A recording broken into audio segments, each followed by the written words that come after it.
creo que eso salvó al gobierno, y es la comunicación la controla quien la entrega, no quien la retiene. Y en Colombia lo tradicional es que los gobiernos tienden a ponerle campana neumática a todo y cerrar la llave y no se sabe nada. En el caso del gobierno Gaviria, lo que hizo fue una explicación súper detallada de por qué sucedió lo que sucedió.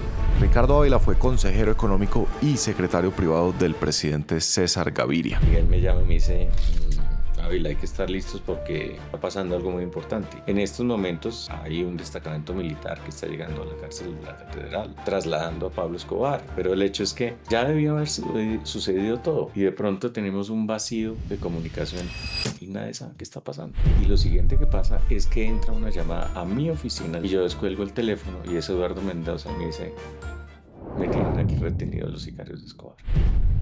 Tremenda. Los famosos silencios de Gaviria. Yo creo que él puso mucho en práctica, así que los famosos derechos Miranda en Estados Unidos, de que todo lo que diga puede ser usado en su contra y que entre menos dijera era mejor. ¿A qué le atribuye la sangre fría de Gaviria? Yo creo que Cuénteme cómo llegó usted a gobierno Gaviria, qué era su vida antes. a ver, yo pues la inmensa mayoría de mi vida he sido periodista, y Aunque economista, ¿no? aunque economista, y en alguna época, no sé cómo lo hacía hoy en día, no me explico, era periodista y tenía un trabajo, como yo decía en ese momento, un trabajo formal en el sector financiero, entonces combinaba ambas cosas. Y,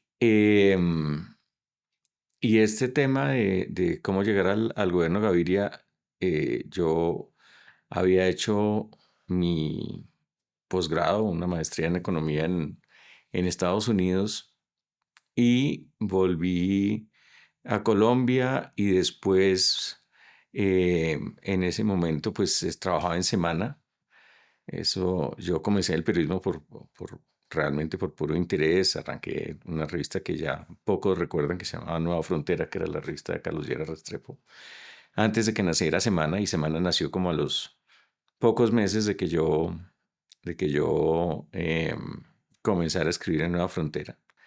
Y, Y ahí escribía de economía en y Nueva ahí Frontera. no, escribía lo que me pusieran. Yo era el junior y Ya. coincidió, estamos hablando de finales del año 81, comienzos del 82, y en ese momento Luis Carlos Galán se lanzó a la presidencia, Sí. y Galán pues era muy cercano a Lleras, era de alguna manera su pupilo. Y en ese momento mucha gente de Nueva Frontera se fue a ayudarlo, entonces se creó una especie de vacío, y yo pues en ese momento tenía 20 años y yo era el chino que hacía lo que me pusieran a hacer Ya. por interés, y entonces comencé a escribir con una profesora muy exigente que se llamaba María Mercedes Carranza, pues la poetisa que era la jefe de redacción y que me regañaba mucho con razón, sin duda alguna. Y me gané una beca para irme a hacer la maestría y nació Semana. Y entonces un día fui a Semana y dije: oiga, yo quiero ser corresponsal en Estados Unidos. Y Semana tenía nada, mes y medio de haber nacido. Y entonces, eh, pues me dijeron que sí. Lo que pasa es que yo tenía una beca, pero de matrícula, no tenía una beca que me Ya. daba sostenimiento.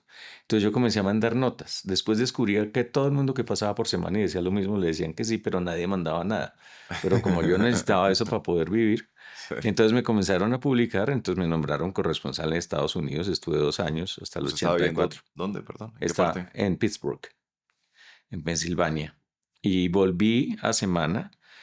Coincidencialmente, una semana antes de que yo volviera a Colombia, Rodrigo Pardo, que era el redactor económico de Semana, se fue a hacer su maestría en Johns Hopkins en Estados Unidos, en la universidad en, en Baltimore o en Washington.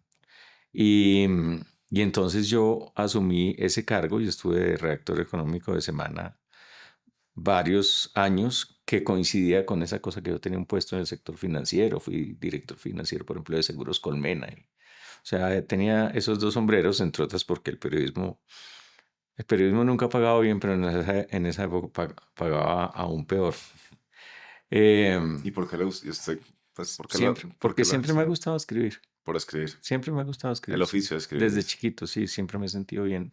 Y eso viene de mi papá, que me inspiró eso, y siempre he tenido ese tema y siempre he sido muy curioso y muy preguntón. Entonces, me gusta pues preguntar, entender y transmitir un poco lo que me cuenta. ¿Y usted recuerda alguna de esas notas de Estados Unidos? Es decir, ¿cuál era el reporte No, desde pues en esa Pittsburgh? época además, imagínese, pues además, digamos, todo era, o es como hablar de la época de los dinosaurios. O sea, en primer lugar, ¿qué era lo que uno hacía en ese momento? Pues un país donde no existía internet, donde la llegada de prensa internacional a Colombia era muy, muy limitada.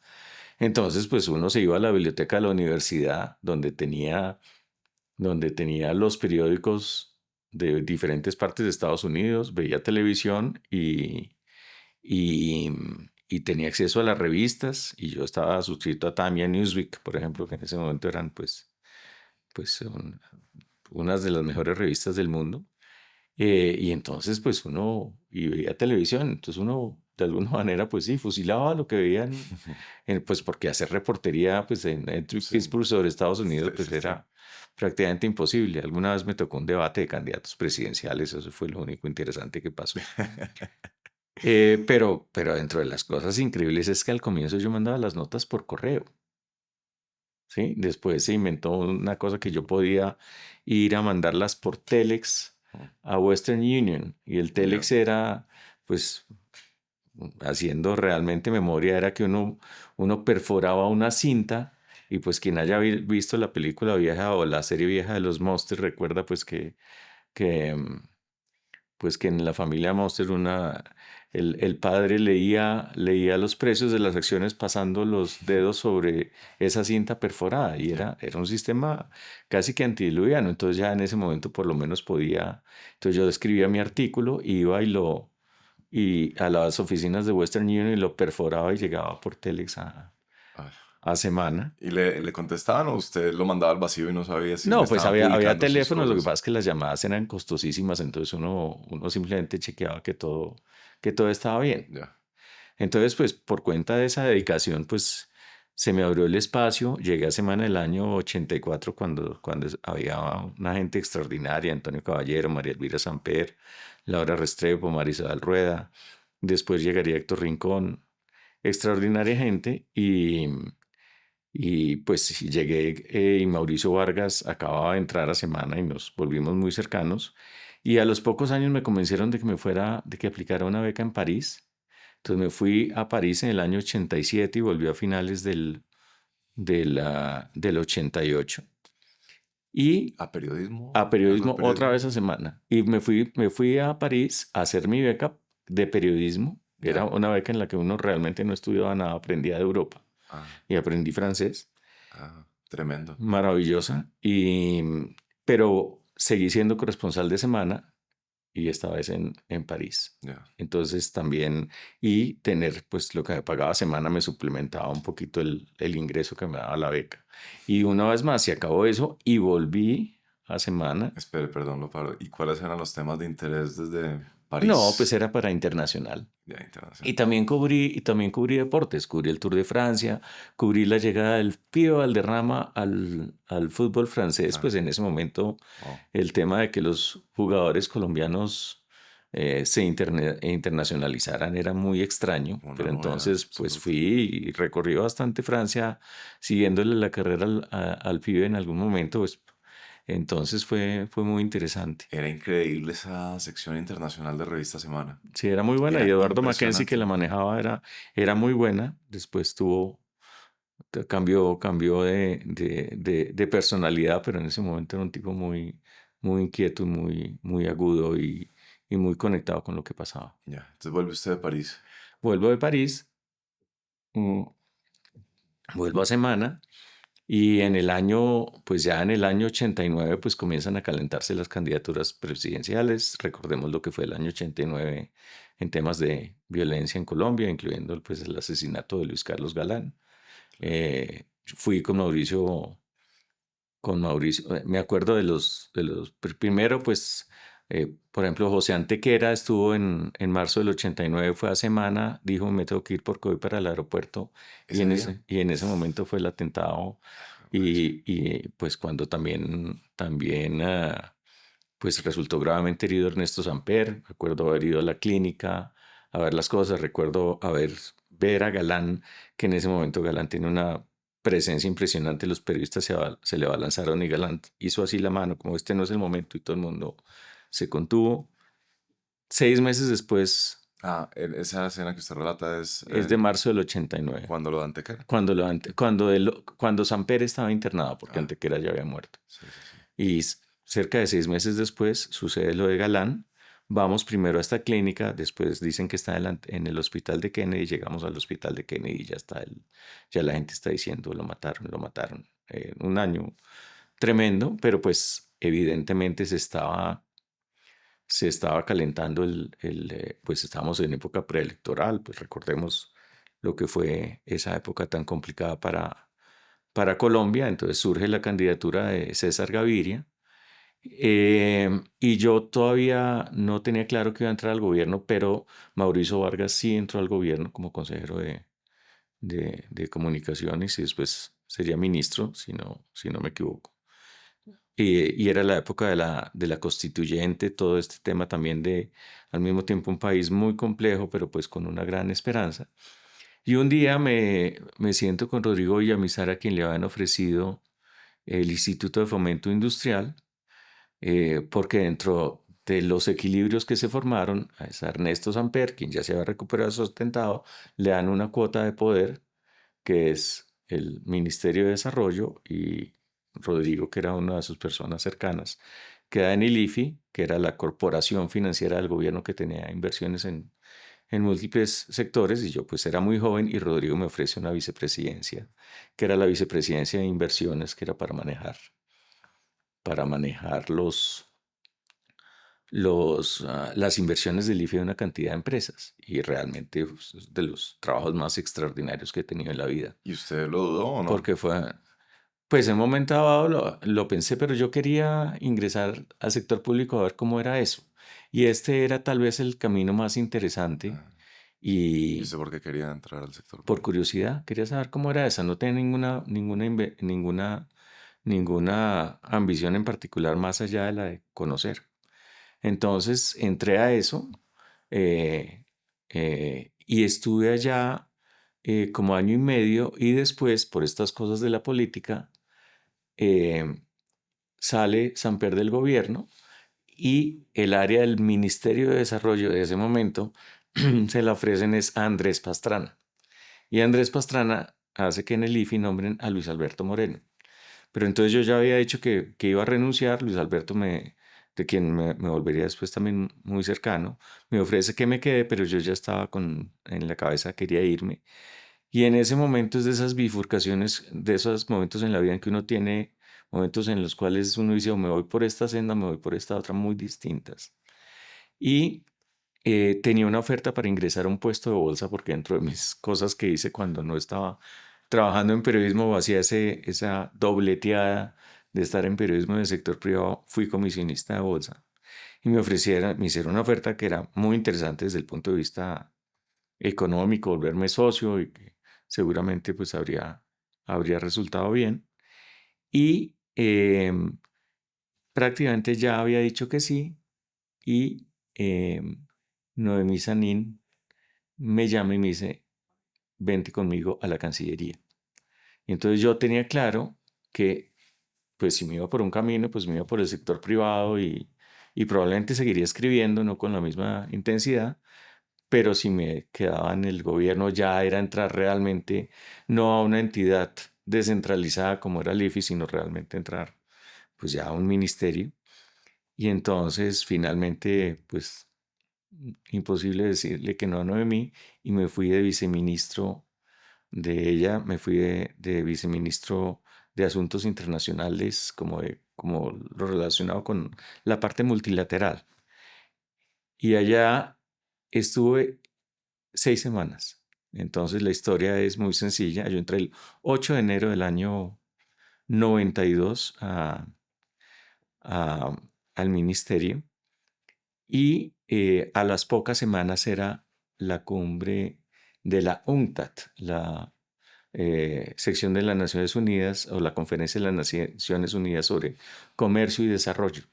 Y era pues un evento muy importante para Colombia, venía el secretario general de la ONU, y total, hay una reunión en presidencia, y, y vuelvo a ver a César Gaviria, quien yo había cubierto como ministro de Hacienda y que había visto alguna vez por cuenta de Mauricio, ya siendo presidente electo. Yo estaba en París y Gaviria fue como presidente electo, también lo vi, pero pues no, nunca me había hecho ninguna oferta de nada.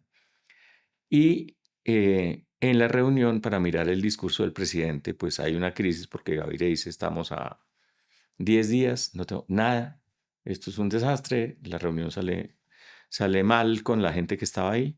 Entonces yo levanté la mano y dije, ¿por qué no me dejan y yo intento escribir un texto? Y nada, esta tarde mandé el texto y Gaviria quedó encantado. Poco después hay una cumbre antidrogas en San Antonio, Texas. Yo estaba con Noemí en una visita oficial a España y después a Portugal. Volamos a Texas, nos encontramos allá con la comitiva presidencial y en el avión presidencial de regreso a Bogotá, que me meten en Playa Baja, allá en el avión presidencial, de pronto me llama, viene un decano y dice que el presidente necesita hablar con usted. Y yo, wow, ¿qué pasó? ¿Qué hice? Y entonces llego y Gabriel me dice, yo necesito que usted se venga a trabajar conmigo.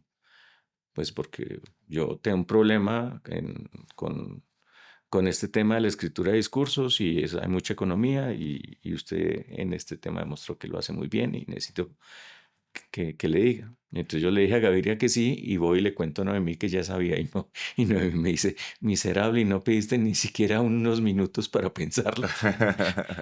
Y entonces le dije, no, pero es el presidente de la República, ni modo. Entonces por esa razón entré yo a trabajar en la presidencia como consejero económico de la presidencia. En mi cabeza yo tenía una historia totalmente disímil. Yo pensaba que usted había entrado desde el día uno No, no, no. y que había hecho parte del, pues usted lo conoce como, se hace parte del kinder de Gaviria y pensaba No, que era, yo llegué cuando ese colegio ya había comenzado. claro, usted llegó tarde al Así es, colegio. yo llegué tarde Ah, al colegio. tremendo. Llegué tarde al colegio, cuando yo llegué ya había, pues ya se había promulgado la Constitución Ujú. y, y pues un poco todavía el gobierno tenía ese impulso, ya por ejemplo Mauricio ya era ministro de Comunicaciones. Eh, pero claramente cuando yo llegué el viento comenzó a cambiar de dirección. Yo comencé, esto fue ya como en febrero, de mediados de febrero, como el 20 de febrero del año 92. Y el 28 de febrero, puedo estar equivocado en un par de días, pero no muchos, voy por primera vez a un consejo de ministros y Juan Camilo Restrepo, eh, quien era el ministro de Minas, pide la palabra y dice, presidente, tenemos un pequeño inconveniente con las lluvias y vamos a tener que hacer un racionamiento técnico. Y entonces dice, ¿cómo así que es un racionamiento técnico? En vez de que la corriente no va a venir a 110, sino a 100, pues para un poco ahorrar energía, pero este es probablemente es algo que podremos superar si llegan las lluvias. Si llegan las lluvias es que a los pocos meses estamos en 7 horas de apagón diarios.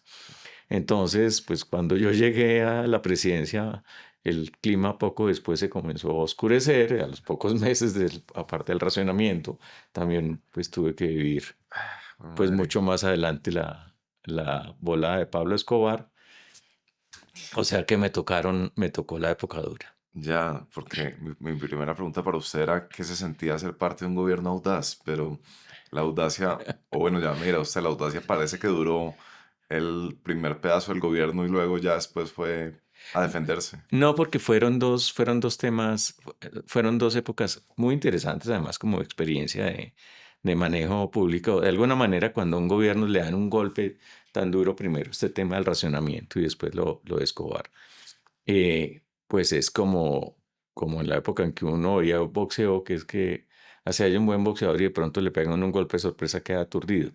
Pero que finalmente la capacidad que se mide es la capacidad de reacción, ¿sí? ¿Sí? De levantarse de la lona y tener la capacidad de ganar finalmente el combate. Y un poco a ese gobierno le acabó pasando eso.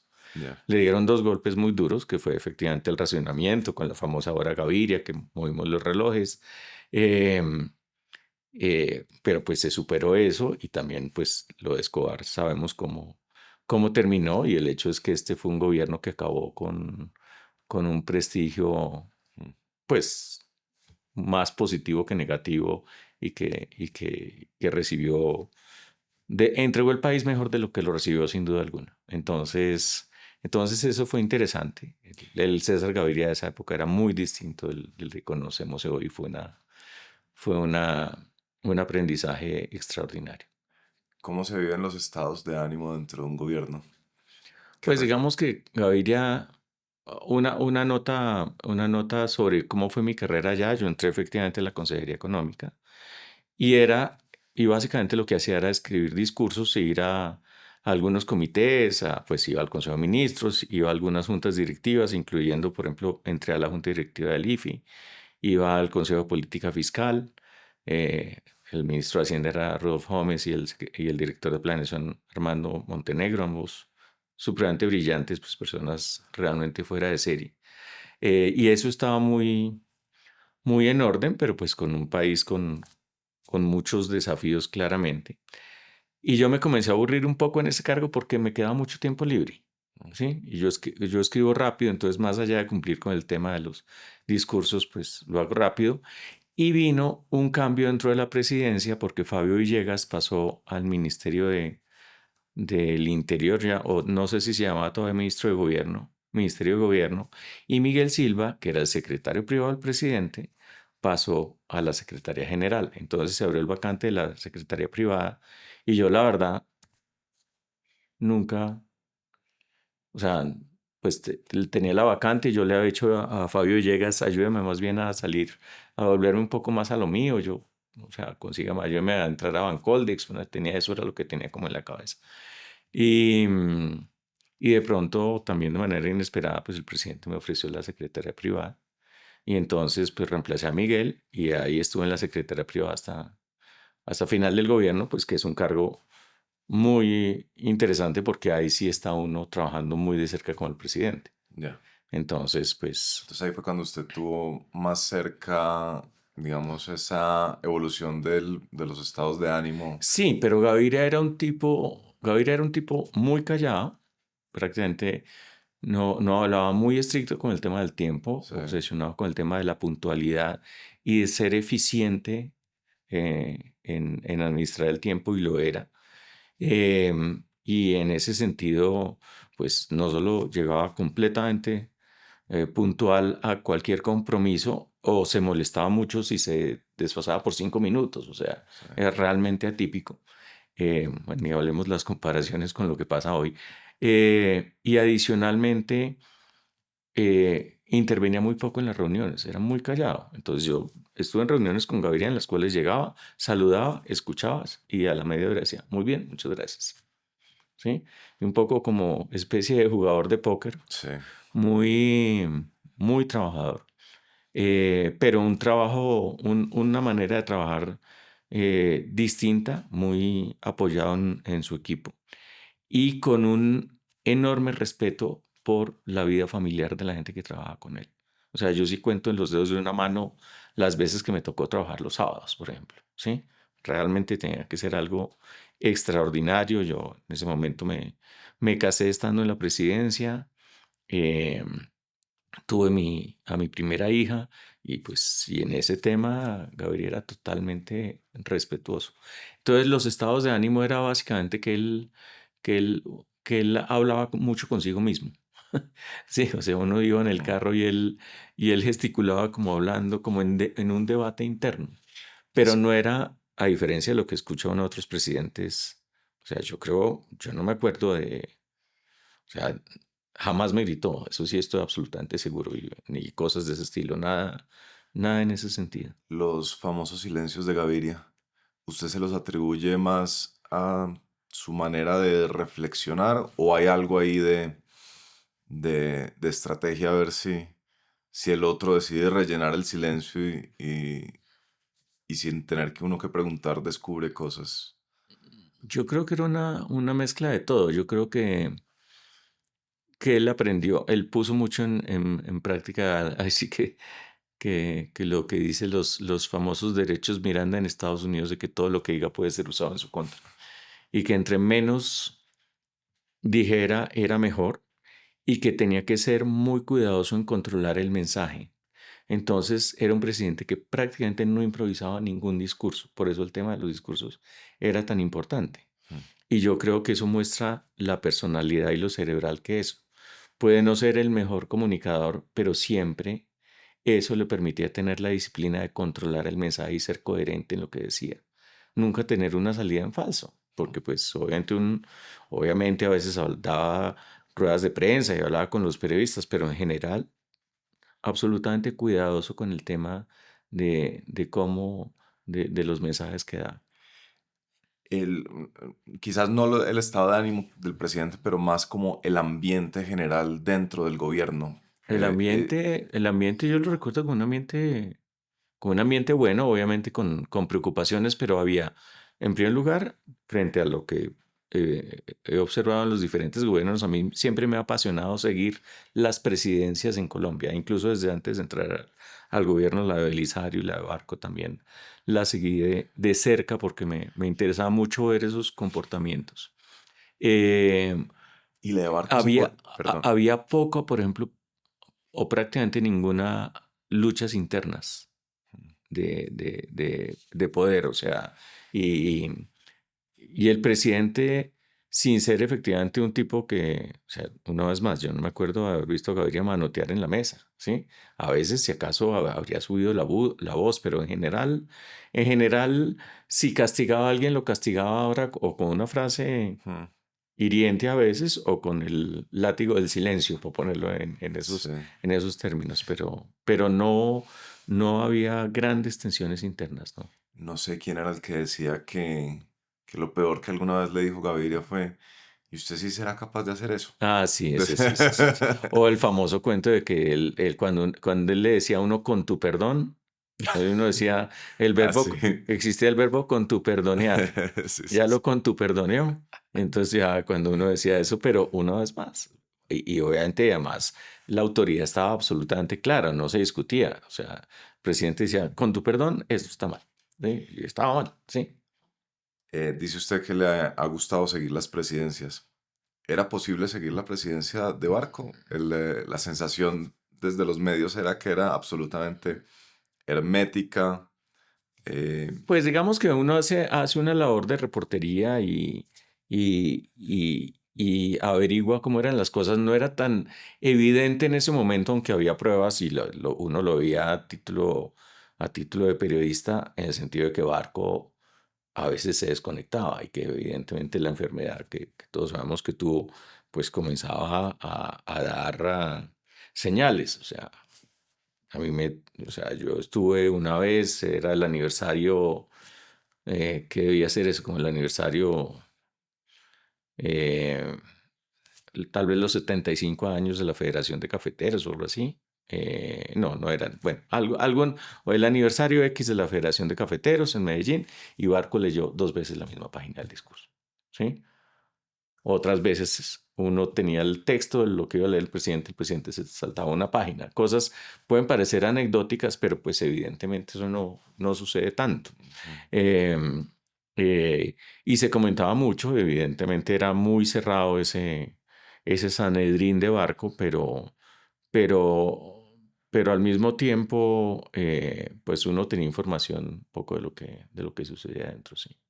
Y grandes diferencias entre gobierno Barco y gobierno Gaviria, más en términos de estilo, de...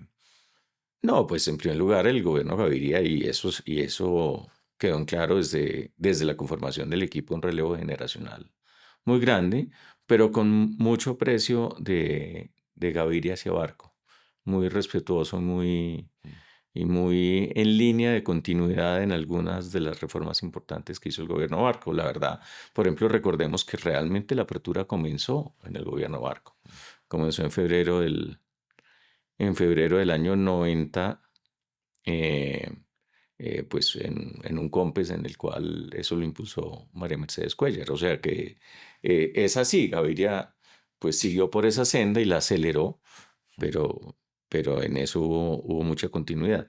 Pero evidentemente pues el tema de que era un presidente joven, apenas pues en la década en la década de sus 40 años, con hijos jóvenes, era otro país, un Mm. país que estaba cerrando una puerta y estaba abriendo otra y que adicionalmente pues fue un gobierno que llegó con el tema del cambio de constitución. Y entonces, si un país, digamos, el lema de campaña de Gaviria, que fue con Gaviria habrá futuro, pues era un poco interpretado ese sentimiento nacional, pues de un país que realmente no veía la salida. Ahora que nos encontramos en tantas dificultades, pues uno siempre le dice a los jóvenes o a mis hijos, ahí sí que, o sea, hemos pasado por peores y hemos salido. ¿Sí? ¿A usted le sorprendió la velocidad con la que cambió la, no sé si es la opinión o el ambiente emocional del país que venía de todo este narcoterrorismo y de repente se empezó a hablar de apertura y de repente se empezó a hablar de la constituyente? Eh, Eso sucedió más o menos rápido, me Sí, da la pero fue un impresión. movimiento y obviamente con un gran protagonismo auténtico de los jóvenes, Sí. ¿sí? Y evidentemente, pues una parte importante de los liderazgos que todavía están vigentes vienen de esa época. Eh, o sea, sí había el mensaje de que como íbamos, no íbamos para ninguna parte, que teníamos que intentar otra cosa. Y claramente, pues eso lo reflejó el tema de la Constitución, y más aparte del simbolismo de, pues, de que en la firma los tres copresidentes de la Asamblea, pues fueran, sí, Álvaro Gómez, Navarro y Serpa. Mm. Entonces, pues digamos, todo eso tenía una simbología muy profunda. Obviamente, cuando en el caso del gobierno Gaviria se vuela Pablo Escobar y comienza pues una oleada terrorista, esa sensación para el país de que, uff, pucha, nos duró poquito y volvimos otra vez Claro. a dar marcha atrás, también es absolutamente cierto pues que eso duró unos meses, pues y tuvo el desenlace que tuvo el 2 de diciembre del año 93. Sí. Antes de hablar de eso, hablemos de la apertura. Ujú. Usted entró al gobierno, podría decirse como cuota de Samper o por la línea de No, Samper. no, la verdad yo no, pues digamos, a mí me molestaba Miguel Silva, siempre decía que yo era el riñón del samperismo del gobierno, pero yo tenía una muy distante relación con Ernesto Samper. Em, nunca, nunca tuve realmente pues es que yo jamás en la vida hice nada en política, siempre consideré que por el hecho de ser periodista uno tiene que ser de alguna manera neutral en ese tema. Y yo entré básicamente porque escribía y porque llené una necesidad. Ahí, pues me imagino que el hecho, no sé, de tener como un temperamento tranquilo, de integrarme fácil al equipo fue lo que me sirvió en ese momento. O sea que usted no era partidario de la apertura gradual que promovía Samper, según cuenta Pues es que, Perry. es que no era, entre otras razones, porque sí, o sea, sí era absolutamente claro que, pues que en eso o uno está en un punto o uno está en el otro. Y el tema del gradualismo, pues no creo que nos hubiera conducido a mucho. Dicho lo anterior, sí es verdad que parte de las consecuencias de la apertura, yo creo que en un momento dado se, pues no se contemplaron en toda su extensión. Para mí, uno de los recuerdos muy vívidos que tengo de esa presidencia, ya al final del gobierno, hicimos un viaje al Cesar y las paradas incluían Villamizar, perdón, Valledupar y Codazzi. Y ese es un trayecto en helicóptero bastante largo. Y el trayecto en helicóptero, lo que uno miraba era campos abandonados que habían sido de algodón. Ah, O sea, se veía el campo, digamos, estamos hablando de decenas de kilómetros de campos abandonados. Y yo me acuerdo haberle visto la cara a Gaviria y la cara le cambió, diciendo, uff, esto sí produjo consecuencias en el terreno. Entonces, pues, no sabe uno si hubiera podido devolver el reloj, si en ese tema, pero pues digamos que claramente se ve de manera mucho más explícita lo que sucedió en ese tema que, por ejemplo, en la industria.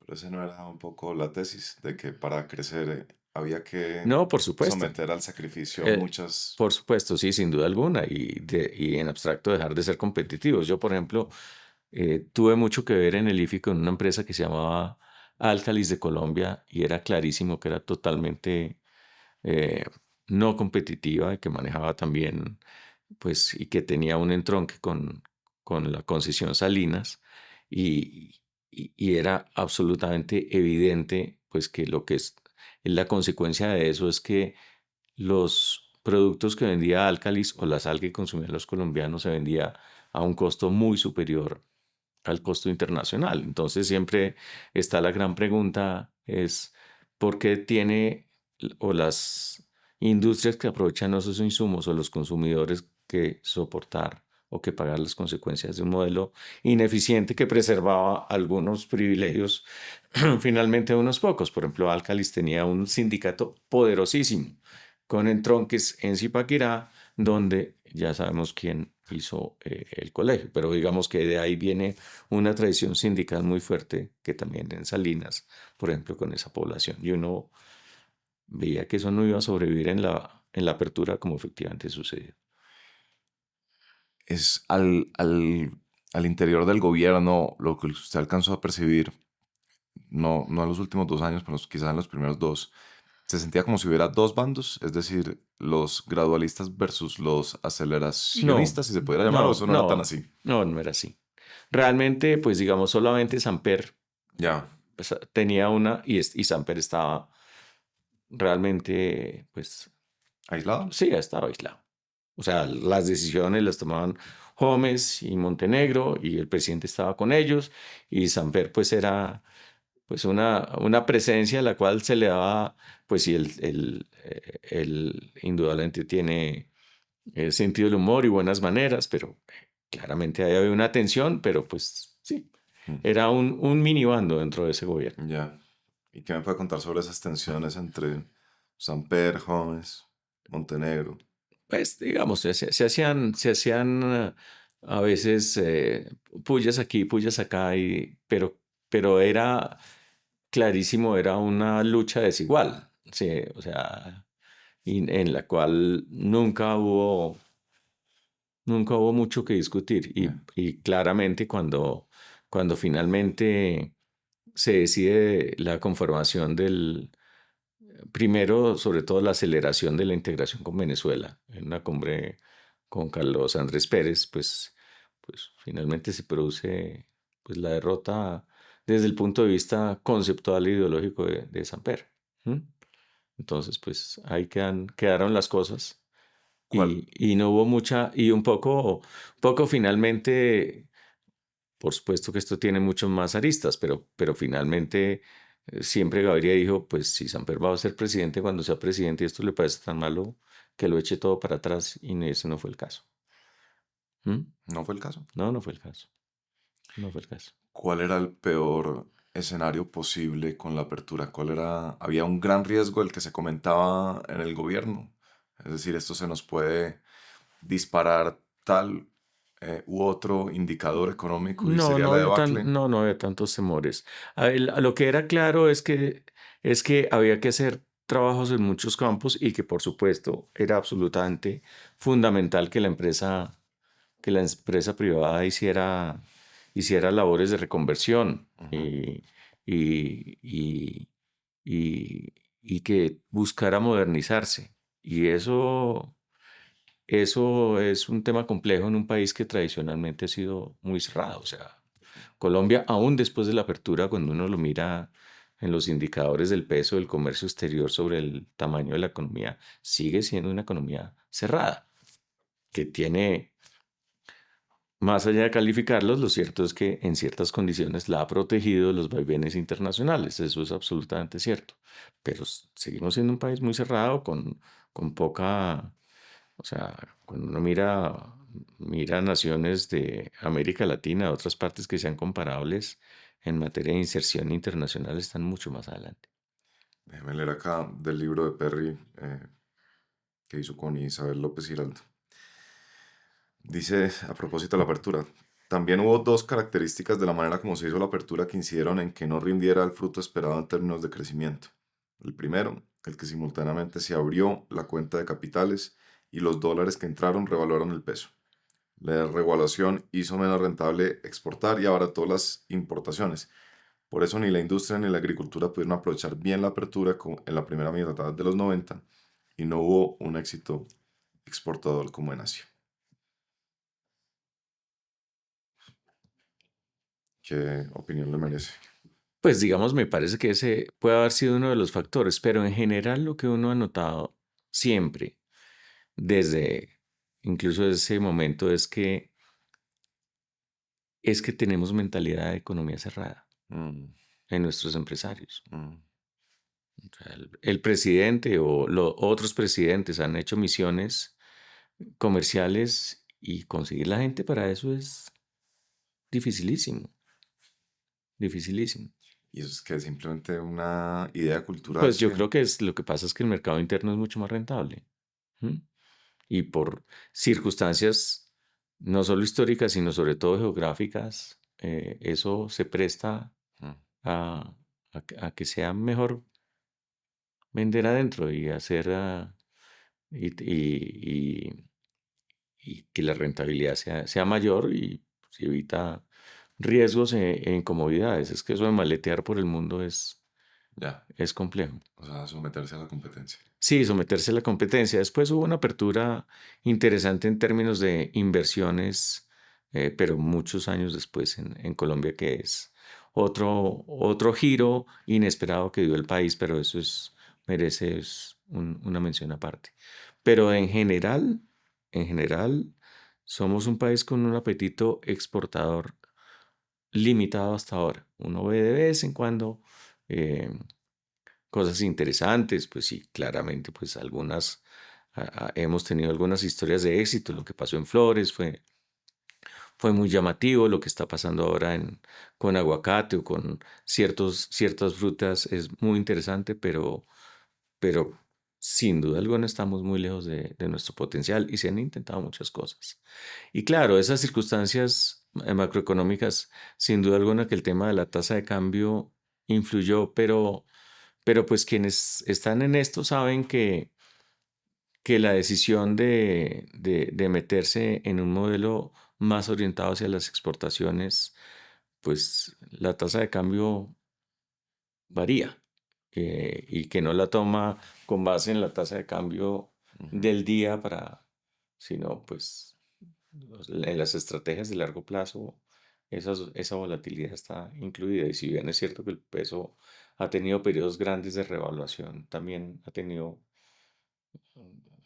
lo otro. Entonces yo no creo que ese haya sido el único factor.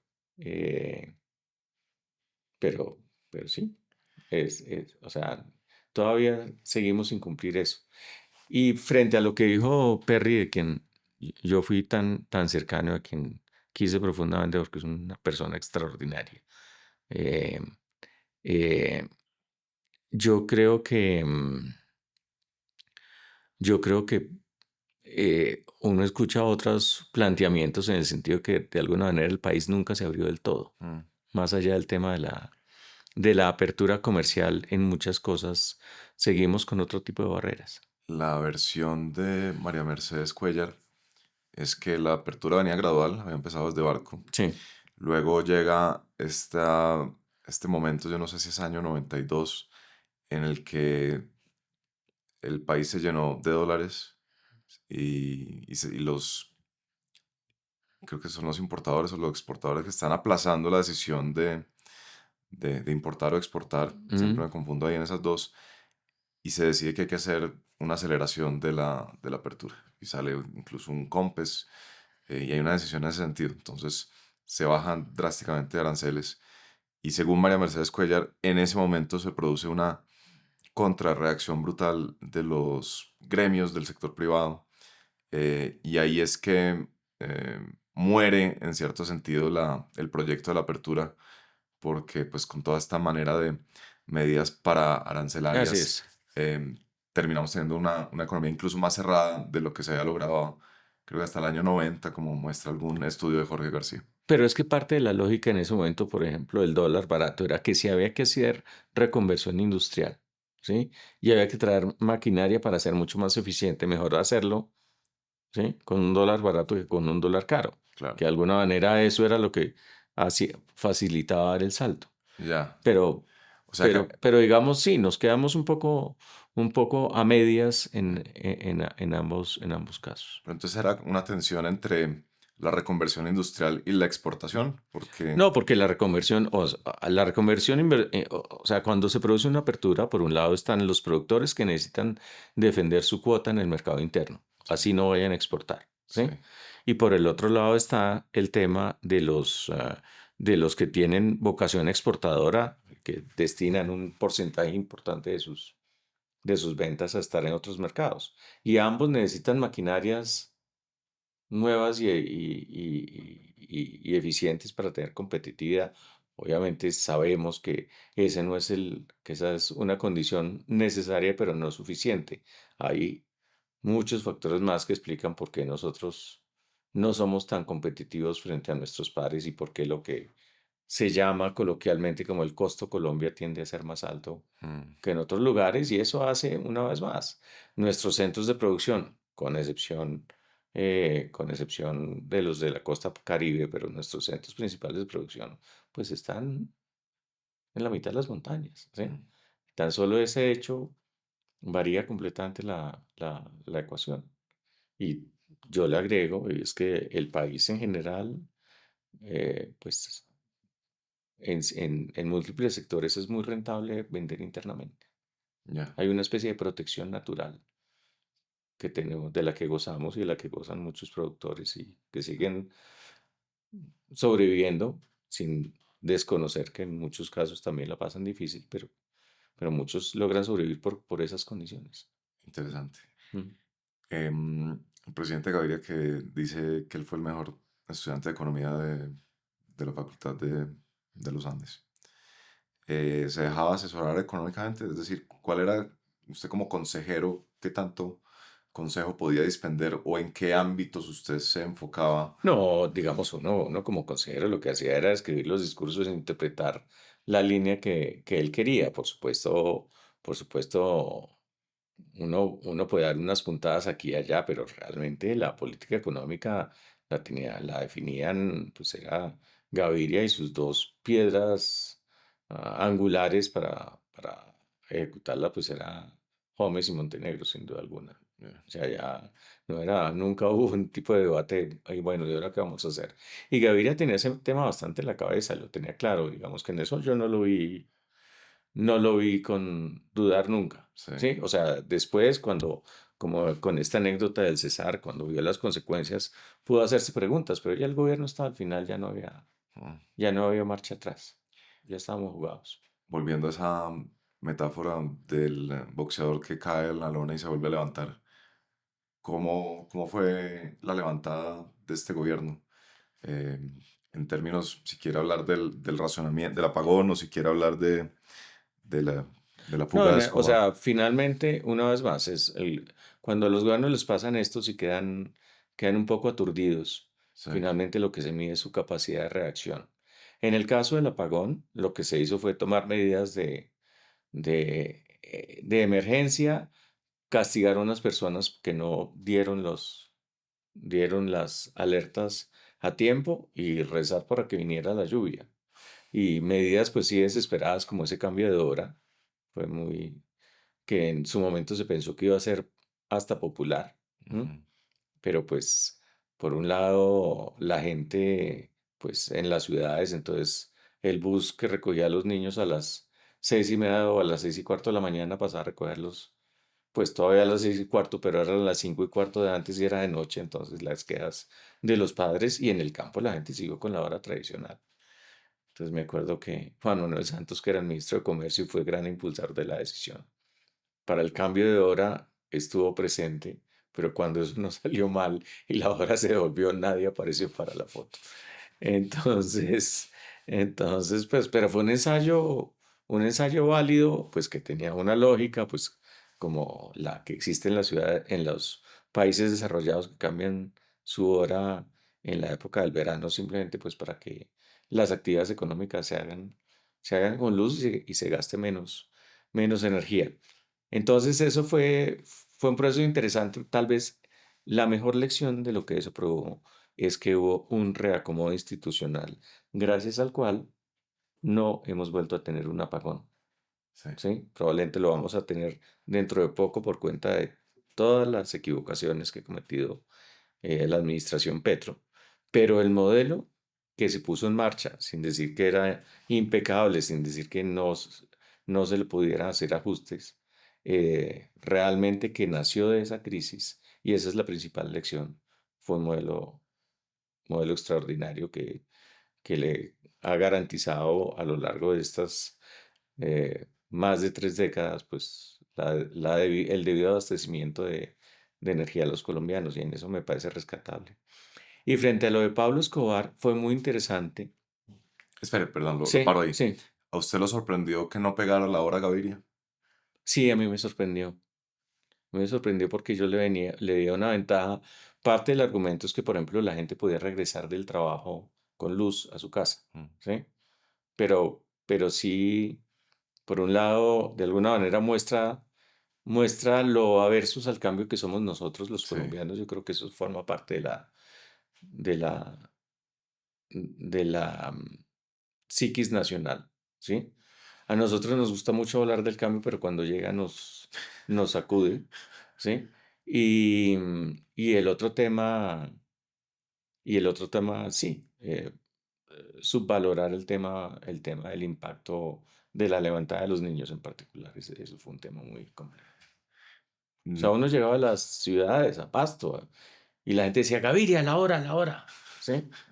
O sea, devuélvanos la hora que perdimos. Y mucha gente pues sentía eso. ¿Ah, Es sí? curioso, sí. ¿Qué le hizo pensar sobre lo impotente que puede llegar a ser un gobierno, ¿no? Eso es un poco, yo creo que muy poca gente tiene conciencia de las impotencias Ah, sí, sin duda. del poder. Sin duda, digamos que yo creo que Gaviria en eso era bastante más realista en el sentido de tener claro, en general en Colombia los presidentes creen que cuando ellos dicen una cosa, las cosas se hacen. Ujú, ¿M? Y Gaviria, yo creo que por su trayectoria pública y un poco por un temperamento más orientado a lo escéptico, tenía más claro que esos procesos son mucho más lentos, pero en eso creo que es la excepción, sí. de lejos, frente a los demás. Quiero hacer una breve pausa para comentarles algo que vi sobre Confama, que es el patrocinador de este episodio y de este podcast. Por cierto, que siempre me he sentido muy contento de que apoyen este proyecto y estoy feliz de que hayan decidido seguir creyendo en Atemporal. Vi en LinkedIn un video de los trabajadores de Confama hablando sobre cómo habían logrado esa organización reducir efectivamente la semana laboral a 5 días, a pesar de que siguen prestando todos sus servicios habituales, incluso en los fines de semana. Y lo hicieron con una asignación muy eficiente de los turnos, y ver los testimonios de los trabajadores hablando de cómo esta nueva manera de trabajar les había permitido tener la certeza de cómo organizarse, de tener suficiente tiempo disponible para actividades muy valiosas, por ejemplo, visitar a sus familias, leer, hacer ejercicio. Me pareció realmente fascinante y me parece que es en eso una de las cosas en las que brilla Confama, es poner sobre la mesa maneras de enfrentar esta nueva era del trabajo, pensar en cómo vamos a anticiparnos a lo que será el futuro y cómo vamos a gestionar esta era de cambio de una manera enriquecedora y productiva.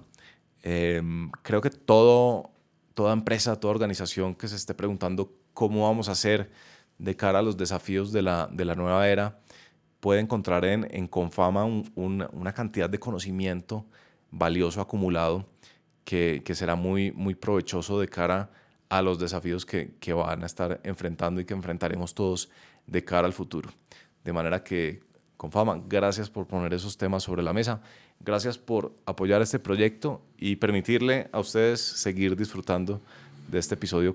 Miguel Silva, cuando habló de la fuga de Pablo Escobar, dijo que el Estado colombiano es un parapléjico ilustrado, que a veces le Sí, funciona la cabeza, pero cuando la cabeza le da órdenes a los brazos, a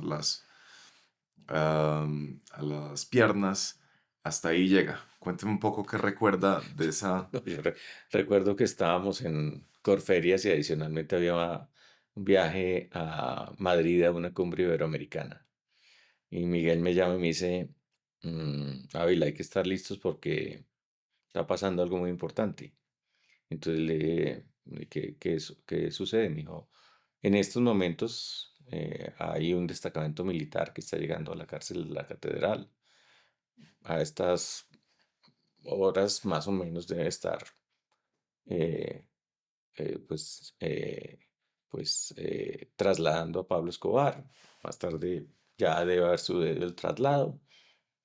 Y yo me acordé como bueno, después le echo el cuento del cual me acordé, pero el hecho es que ya debió haber sucedido todo. Y de pronto tenemos un vacío de comunicación y nadie sabe qué está pasando. Y lo siguiente que pasa es que entra una llamada a mi oficina, al directo de mi oficina. Y yo descuelgo el teléfono y es Eduardo Mendoza y me dice, me tienen aquí retenido los sicarios de Escobar. ¿Mm? Y decía, oiga, déjeme meterme la metralleta porque estaba, no sé, ni me acuerdo cuál, Popeye y pues y todos los alias que tenían los que se quedaron en la retaguardia ahí. Y claramente, entonces ahí sí me acordé de un cuento que echaba mi papá siempre, que era el cuento de Torcuato y la leche, que un señor tenía una persona en su casa que hacía los mandados y entonces le dijo Torcuato, vaya y me trae un litro de leche de la tienda. Y yo entonces le decía a sus invitados, en este momento Torcuato está lavando la jarra, en este momento está abriendo la puerta, en este momento está llegando a la tienda, en este momento se devuelve, en este momento ya nos va a servir el café con leche. Y dice Torcuato, la leche, y dice, estoy lavando la jarra y ya salgo por él. Sí. Entonces pasa un poco como nosotros éramos así, el jefe de Torcuato. Estaba pasando una cosa completamente distinta en el terreno de lo que ocurrió. Y obviamente esa fue de lejos la noche más larga de esa presidencia.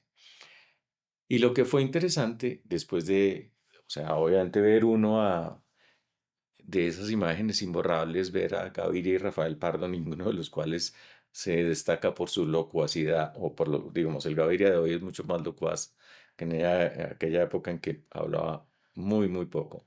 Y Rafael Pardo nunca lo ha sido particularmente, y caminando ambos por el salón de gobelinos de la Casa de Nariño, acompañados durante muchos minutos, si no horas, a sabiendas de que el cielo se estaba cayendo encima de nosotros.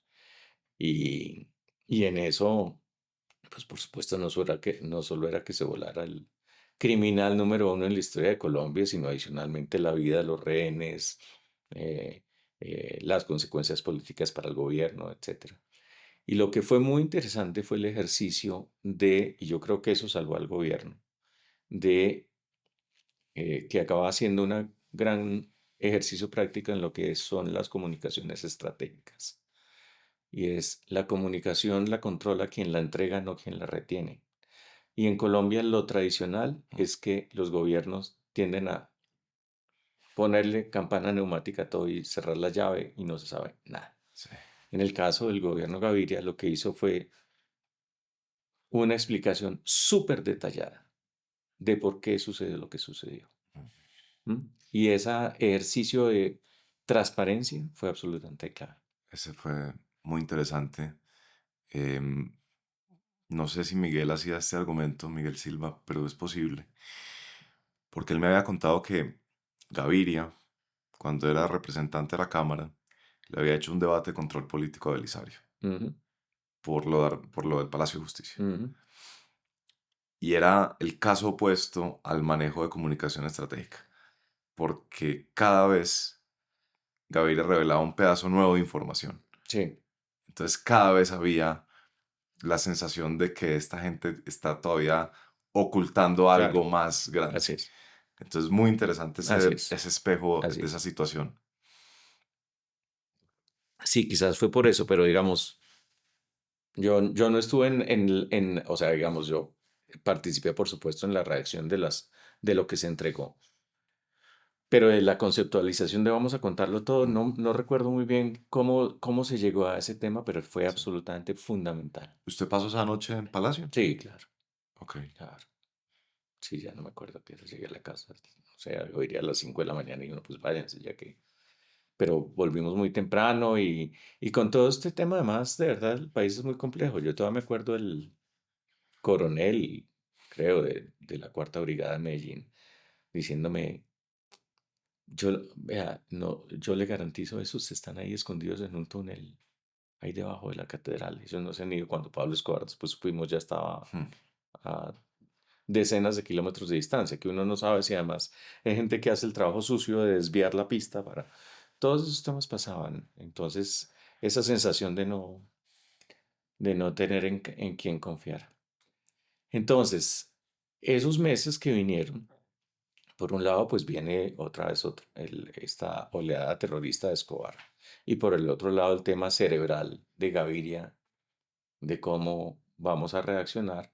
Pues sí, viene el tema del bloque de búsqueda y el tema de la policía. Y sobre eso tengo un par de historias de las que viví en primera fila que son muy interesantes. Una que suena casi anecdótica, pero que siempre no puedo dejar de contar.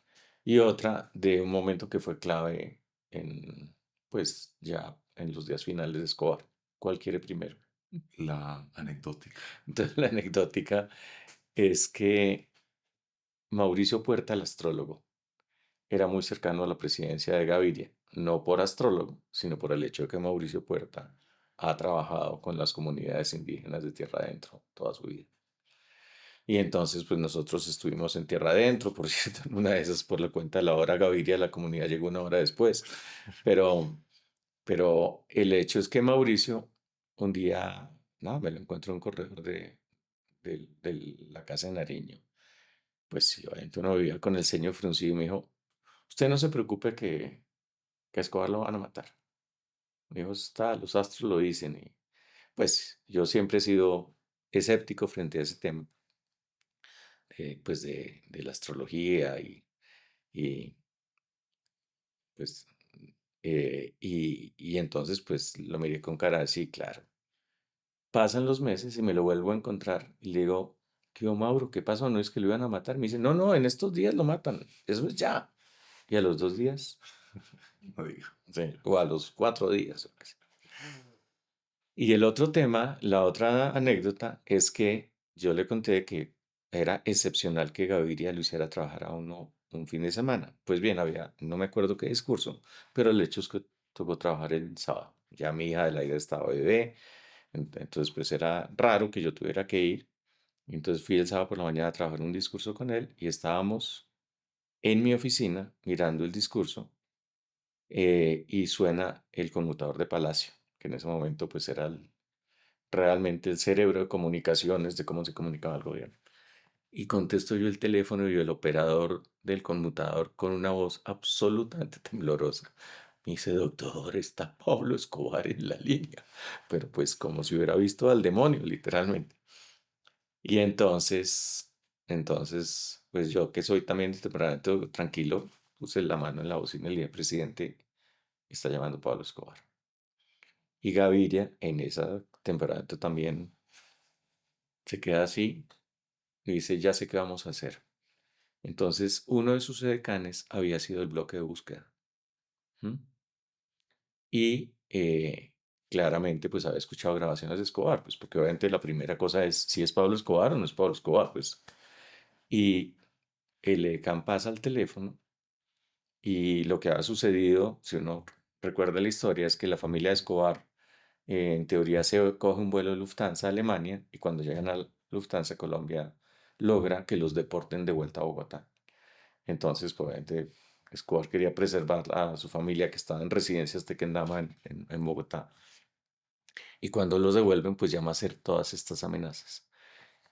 Esa llamada duró un buen número de minutos y este oficial de la policía, capitán creo que era en ese momento, pues logra tener al capo durante un tiempo largo. Y después me dicen, pues, que es la primera llamada larga cuando comienza todo este tema de la triangulación de las comunicaciones. Después vienen otras, pero es una llamada que dentro de todo el aparataje de ubicar dónde estaba acaba resultando clave. Pero siempre me sorprendió pues finalmente la sangre fría de Gaviria para, ¿sí? No sé, no podrías, Tremendo. o cuélguele, o yo qué voy a hablar con ese tipo. No, ubicar a la persona que coincidencialmente estaba ese día, porque los decanes se rotan, Sí. los de las tres fuerzas armadas, o las de tres fuerzas militares y, y la policía, y preciso estaba el de la policía que le conocía la voz. ¿Usted recuerda que en los computadores del Palacio en ese momento el guardapantallas decía, ante todo, mantener la calma o algo así? Pues es una historia apócrifa. Es un lema de Miguel, ¿no? Creo que yo heredé del computador de Miguel, que era un,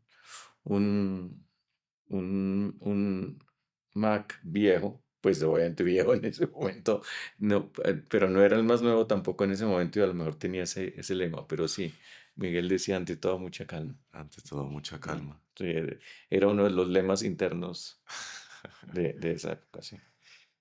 ¿Y recuerda algo de esa llamada? ¿De cómo el capitán manejó eso para mantenerlo en la línea? ¿Algo? Básicamente sí, le hacía contrapreguntas. No, yo no estuve durante la llamada Ya. porque se la pasaron al capitán Ah, al puesto, era enfrente y Gaviria tampoco estaba. ya, ya. Sí, sino le dijo. "Mm". Sí, sí, sí. Y el capitán después vino y hizo su reporte. Efectivamente era Escobar, esto fue lo que dijo, no sé qué, Sí, Obviamente el capitán tampoco tenía claro que él tenía que entretenerlo para que lo triangularan, no. ya, O ya. sea, sucedió simplemente, pero claramente fue un momento crucial. Pocos días después, que sucede la muerte de Escobar, pocos días después, yo me acuerdo, nosotros nos enteramos los que estábamos con Gaviria por el radio, ¿no? Fue Ah, ¿sí? Pero entro yo a la oficina de Gaviria y le dije, ¿es cierto? Y me dijo, con esa frialdad de Gaviria, no estaba ni mucho menos nada. ni eufórico. No, nada. Me dijo, sí, es cierto, ya salimos de ese problema. Con una gran mensaje sobre cómo de recuperar la tranquilidad, ¿sí? Pero pues sí, tampoco estaba saltando en una pata, para decirlo de manera coloquial. Pero sí, ese era el Gaviria de ese entonces, absolutamente cerebral. Ah. Mm, La otra muy buena es cuando matan al mexicano, a Rodríguez Gacha, y entra Gabriel Silva a donde Barco, mm. feliz, y decirle, no, esto hay que comunicarlo, hay que hacer una rueda de prensa. Y Barco le dice, es que, ¿cómo se nota que usted es muy joven, no? ¿Usted cree que yo voy a rebajar la dignidad presidencial a ensalzar el nombre de un delincuente? Mm, está Tremenda. buena historia. Mi anécdota preferida de la fuga de Escobar la contó Humberto de la Calle, y es que pasan la noche en vela y por la mañana en Palacio el edecán llega como a leer el orden del día Sí. y que Gaviria le dice, espérese un momento, ¿usted por qué no deja más bien a ver si yo voy a ser capaz de hacer este trabajo? Esa esa no la sabía. Esa no la sabía, sí. Pero entonces, pues después de eso, de todas maneras, claramente hay una recuperación del gobierno y ese gobierno acaba bien y comienzan y en la parte final es todo el tema de la campaña de Gaviria, la secretaria general de la OEA, con lo cual pues sigue otra etapa en mi vida y es que pues, pues yo era realmente muy cercano a Gaviria, pues estaba mucho tiempo con él y de todas maneras a él lo eligen en la OEA y pues yo dije, yo ya cumplí mi servicio militar, yo no tengo ninguna intención de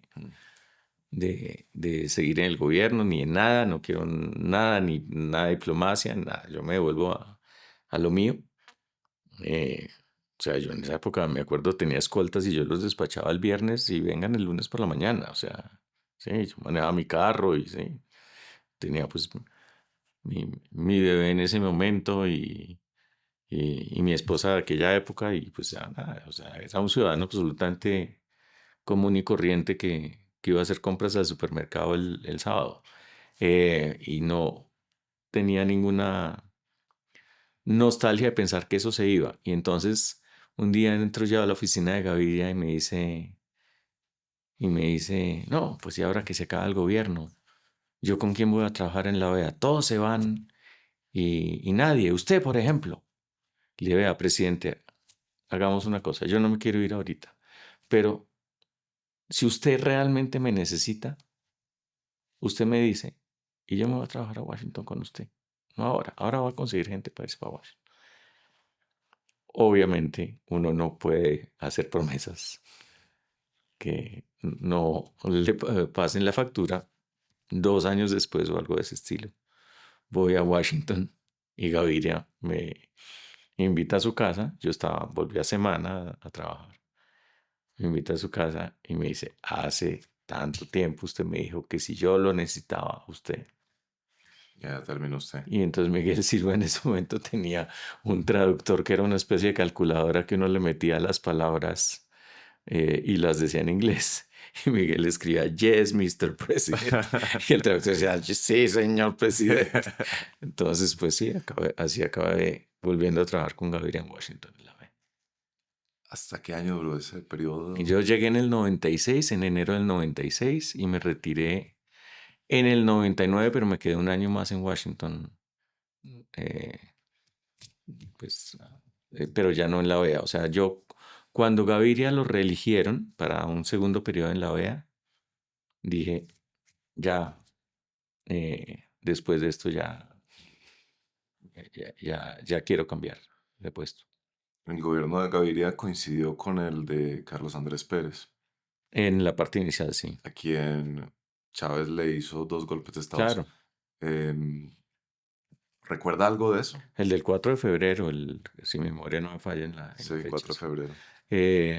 Sí, no, y Gaviria se movió muchísimo y fue absolutamente clave en el tema de controlar, de mover a América Latina para que dejaran claro, pues, que un golpe era inaceptable. Sí, absolutamente clave. Mucha actividad en ese momento, sí. Sí. Y de Noemí Sanín también. Que fue a todas luces una gran canciller. Sí. Para un tipo con su temperamento sereno, que en todo caso se refiere a su paso por el gobierno como el servicio militar, ¿qué tanto angustia, desasosiego sintió en esos años, en ese trabajo? No lo recuerdo ¿No? particularmente. Pues lo recuerdo como parte del trabajo. Además, obviamente uno es finalmente ahí, tiene claro que forma parte de un equipo en el cual había muchas personalidades, mucha gente brillante, pues, eh, pero también había mucho humor. Ujú. Y la sensación era muy gratificante sentir que las cosas funcionaban y salían bien, ¿sí? Que los viajes presidenciales al interior del país en particular salían como un relojito. Yo me acuerdo que una vez, como decía Gaviria, que hiciéramos Mocoa, Pasto, Tumaco en un día. Me dijo, eso es imposible, eso no sé qué. ¿Sí? Pues se puso a la manera del Gaviria de ese entonces, que era furioso conmigo porque más o menos yo lo estaba metiendo en esta vaca loca ese viaje. Y el viaje salió impecable. Además hicimos una parada en el Valle del Sibundoy.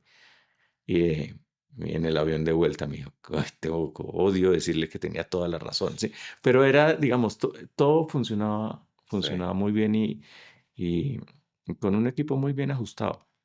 Yo creo que finalmente eso habla bien, por supuesto, es de Gaviria, de la capacidad de conformar ese equipo bien. Y pues nada, o sea, ¿cómo será que finalmente los temas de, entre comillas, escándalos del, del gobierno, pues eran pues, vistos en perspectiva menores?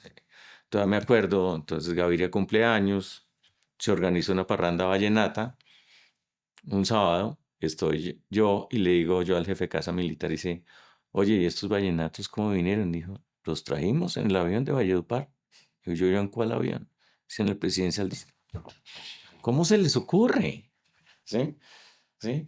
O sea, eso es imposible, digamos, los músicos van a salir y el lunes siguiente Gaviria firmó un cheque por la gasolina del avión de 4 millones y tantos de la época.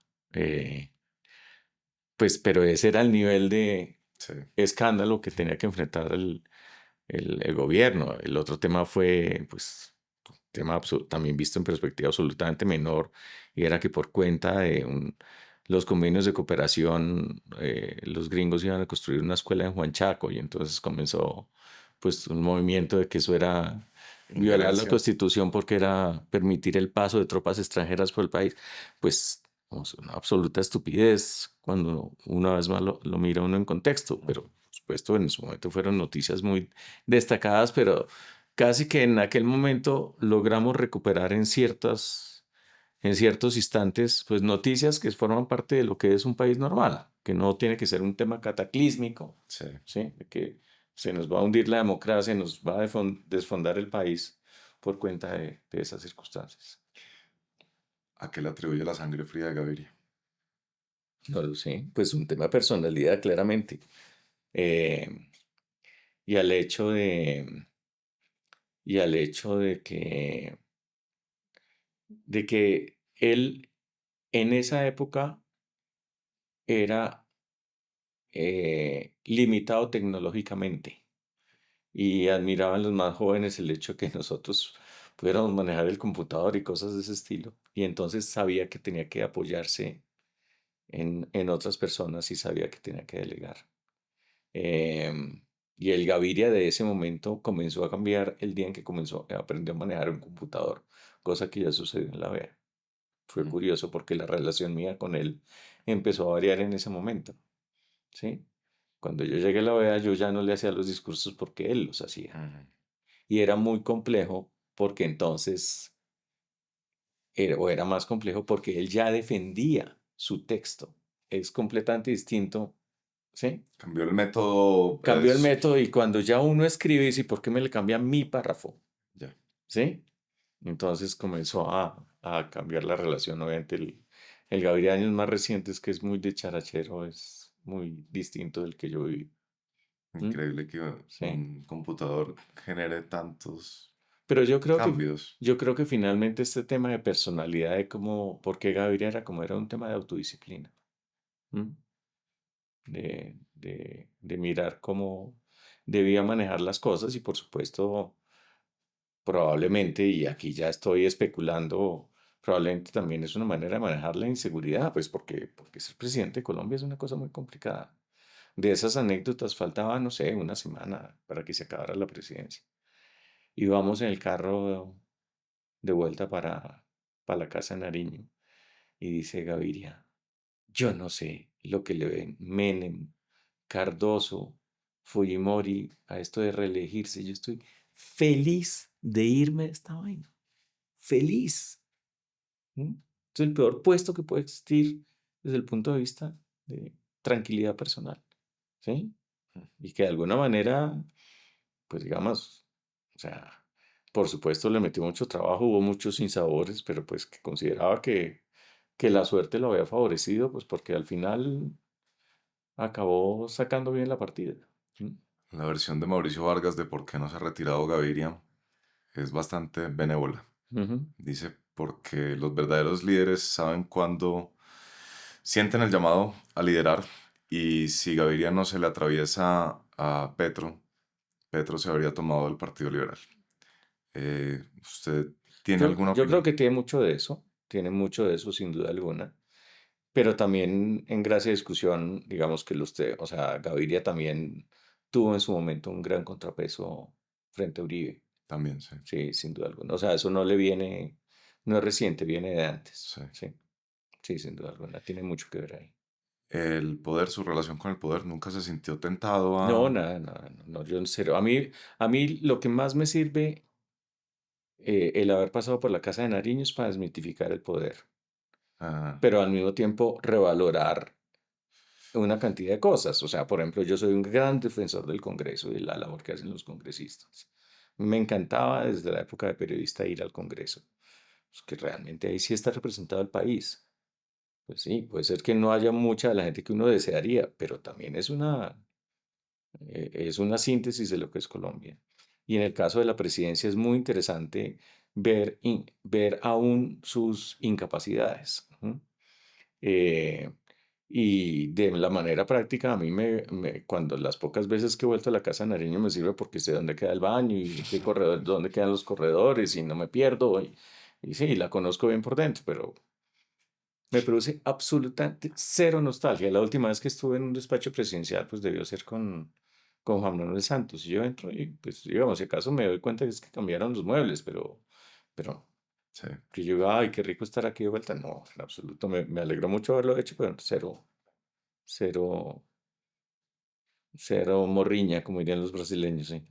Pues le produce algo de compasión por los presidentes, entender, eh, haber estado adentro y entender las limitaciones, las complicaciones, las tragedias del Pues poder. un poco, pero también me produce rabia con los que han tenido la oportunidad y la han desperdiciado. Mm. Entonces, una mezcla de sentimientos. O sea, ya mirado de manera mucho más trascendental, pues me da mucha pena la vanidad humana de ver esa sucesión, y eso claramente se lo da a uno el periodismo.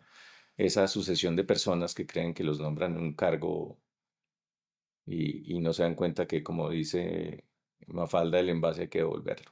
¿Sí? Y creen que... Y después los ve a uno darse contra el piso de manera estrepitosa. Pues para no hablar de los que hacen picardías, que también hay. Pero sí me parece muy importante defender, y ojalá los jóvenes sigan en ese tema, el tema de trabajar en el Estado. Es absolutamente clave. En el tránsito profesional de cualquiera. Sí, no para quedarse, pero sí. Y valora uno incluso a los propios empleados estatales, la gente que lleva décadas haciendo oficios y gracias a los cuales finalmente se sostiene esta arquitectura maltrecha que aguanta Colombia. Mm. Un tipo que pasó por su colegio, y por su colegio me Mm. refiero al kinder, Ujú. dice que, o siente, que su generación falló en sus ideales de hacer un mejor país, que ese entusiasmo que tuvo ese kinder luego eh, no se pudo materializar, no, no. Pues digamos, lo que pasa es que, o sea, probablemente falla uno también por ingenuidad, la propia ingenuidad de la juventud y la propia ingenuidad de que Colombia es un país muy complejo y tampoco es una línea recta. Colombia tiene subidas y bajadas, pero claramente la peor herencia que sucedió pues fue lo que ocurrió con la campaña presidencial del 94 pues la entrada de plata del cartel de Cali a la campaña de Samper. Eso fue absolutamente demoledor. Yo creo que fue el peor capítulo 2 que pudo haber existido, Mm. ¿sí? Y sí, fue terrible. Y en la medida en que eso se vino destapando y pues obviamente las diferencias que creó, pues el hecho es que los que ya en ese momento, pues yo trabajé en Semana, que yo volví a Semana y fui como una especie de subdirector, estaba Mauricio director, y pues sí nos tildaron de los conspiradores, los conspis, y los de Washington también. Entonces pues era una época muy compleja y muy tensa. El argumento de que en el balance final fue positivo que no cayera Samper porque no creó el precedente de que aquí se tumbó un presidente. ¿Usted cree que en el balance final es positivo o negativo? No, yo creo que no, yo creo que o sea, hay cosas que son intolerables para una sociedad, ¿sí? Y el problema es que todo se negocia, me parece intolerable. Y creo que, así que desde esa época, probablemente desde esa época hemos llegado a temas en el cual todo se acepta. Mm. Lo que ha pasado en la administración Petro en materia de corrupción es absolutamente escandaloso. En cualquier país decente, una fracción de lo que ha sucedido, de lo que hemos visto, habría acabado con cualquier gobierno y como hemos corrido la línea moral, Mm. ¿sí? Yo no soy particularmente fundamentalista, pero sí creo que hay unos principios básicos con los cuales no se puede negociar ni se puede transigir. Y lo que veo yo veo mucha relación en que en ese momento cierto tipo de decaimiento moral del país comenzó. Mm. ¿M? Y eso me inquieta. Y creo también que eventualmente recuperaremos ese norte moral y volveremos a los fundamentales. No sé si en 5 años o en 500, Mm. pero, pero claramente ahí se nos fueron las luces de manera colectiva. Un país que piensa que es más importante la lealtad que la honestidad. Así Mm. la lealtad sea entre criminales. Y no en vano, cuando yo veo que Samper apoya a Petro, pues no me extraña. Ujú. ¿Qué explica que de tantos personajes con buena pluma del kinder no se haya producido todavía un libro sobre el gobierno Gaviria. Pues no sé, no, pero se ha habido buenos libros. Por ejemplo, yo creo que Bueno, lo que aparte de los de Mauricio de los de Vargas. Mauricio, yo creo que estuvieron bien, y hubo un intento ahí de Manuel Hernández y no sé, yo creo que todo el mundo, en general la gente dijo, ya, hicimos esto, hicimos el trabajo con la mejor voluntad, ya cerremos este capítulo. Hay muchas cosas de ese gobierno que yo dije, o sea, esto que veo ya se me olvidó. Sí, no, y no miro para atrás ni tengo mucha, como digo, me pareció bien haberlo hecho, me siento muy orgulloso de haber desempeñado los juicios que hice, pero tampoco, o sea, o sea, Gaviria finalmente hizo un intento, él mismo a mí me parece muy importante que los presidentes cuenten la historia, eh, pero sobre todo con un tema didáctico, ojalá, como sucedía en Estados Unidos, ya no sucede, pues tal vez con Obama todavía, pero de contarle a quienes vengan en el oficio las complejidades Mm. del cargo, pero lamentablemente en ese oficio no lo hemos interpretado bien. Mm. Pues Ricardo Alvira, muchas gracias. No, muchas gracias. Al contrario, un gusto haber estado aquí. El gusto es mío.